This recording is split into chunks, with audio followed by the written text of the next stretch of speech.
السلام عليكم يا شباب، اهلا بكم معانا. النهارده بدأنا مع الحلقه الثانيه من سلسله معلوماتنا عن ماينكرافت. النهارده هنتعلم مع بعض ازاي نعمل الادوات. احنا كنا اتعلمنا الحلقه اللي فاتت الحاجات اللي لها علاقه بالخشب، فاحنا دلوقتي هنقول احنا معانا جبنا خشب اهو، معانا استكة خشب كامله وعايزين نعرف ازاي نعمل بيها الادوات اللي هنشتغل بيها.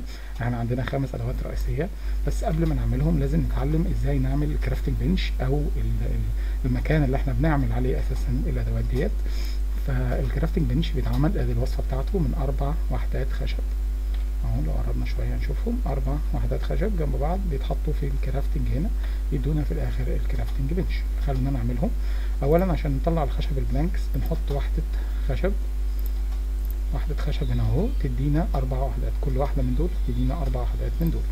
فاحنا هنقسمه وناخد 16 من دول يعملوا لنا 64 وحده بلانكس. تمام، وناخد 1 2 3 4 بلانكس يدونا الكرافتنج تيبل. الكرافتنج تيبل بتاعنا اهو هنحطه هنا اهو. ناخد رقم 2 بيتحط عادي بالكليك يمين، هنيجي نحطه هنا اهو مثلا عادي بالكليك يمين. فده الكرافتنج تيبل. لو عملنا كليك يمين عليه هيدينا بقى 3 في 3 كرافتنج اللي احنا بنشتغل بيها عادي. تمام، وهنعمل شويه عصيان حلوه. تمام، العصيان دي الوصفه بتاعتها اهي. ونتعلم بعد كده بقى ايه الوصفات بتاعت الادوات. ادي اول اداه معانا البيك اكس، ادي شكل البيك اكس دي اللي بنكسر بيها الصخور. بتتعمل زي ما احنا شايفين كده 2 ستيك فوق بعض و3 بلانك بالعرض. تعالوا نروح نعمل واحده. هنحط 2 ستيك و3 بلانك يدونا الوودن بيك اكس بتاعتنا. تمام، تاني حاجة اللي بنكسر بيها الرمل، اللي بنعمل بيها الرمل والدرت اللي هو الأرض يعني، الشافل الجاروف يعني، بيتعمل ب2 وواحدة بلانك. تعالوا نعمله. الاتنين دول تقريبا اللي هما زي الإيد يعني، وواحدة بلانك دي اللي هي الراس نفسها. تمام، تالت حاجة معانا الأكس اللي هي البلطة اللي بنكسر بيها الشجر، بتتعمل ب2 و3 وحدات على الشكل ده. مع بعض 2 و3 وحدات. رابع حاجة الهو، اسمه هو اللي بنزرع بيه.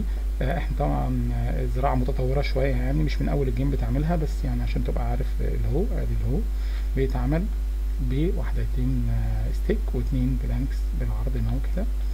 تعالوا نروح نعمله 1 و2 بلانكس.